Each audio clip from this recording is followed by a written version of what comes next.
থাকেন কোনো আফসোস, কিন্তু কোরআনের কথা হবে। কথা ঠিক কিনা? কোরআনের আইন চলবে, কোনো নাস্তিকের বাচ্চারা সাহস হবে না এই কোরআনের আলো বন্ধ করে দেওয়ার কথা বলে, ঠিক কিনা? বাংলার জমিনে একজন নাস্তিক বের হয়েছিল, কোরআনের আলো বন্ধ করতে চেয়েছিল, আলেমদেরকে হত্যা করেছিল। ওই জালেমকে এমন ভাবে পৃথিবীর দুনিয়ার বাংলা জমিন থেকে বিদায় করে দিয়েছে। ওই ব্যক্তিকে দেখে শিক্ষা গ্রহণ করো।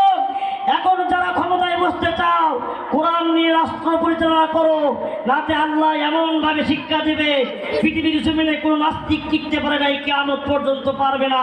আওয়াজ দেবেন, কথা ঠিক কিনা? এটা কোরআনের বাংলাদেশ, আলেমদের বাংলাদেশ।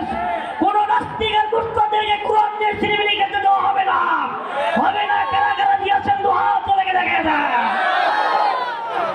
নারায়ে তাকবীর। কি ভিটামিন শেষ না ভিটামিন শর্ট আছে? আছে না? থাকতে হবে কোন পর্যন্ত? কিয়ামত পর্যন্ত। কথা বলেন ঠিক কিনা? এতদিন আগে বলছিল খেলা হবে, এই কথা বলেন ঠিক কিনা? কি হবে? কোরআনের খেলা কে ময়দানে চলছে, কিন্তু খেলোয়াড়রা পালাইছে। কথা কয় না? এই ভয় পাচ্ছেন নাকি আপনারা?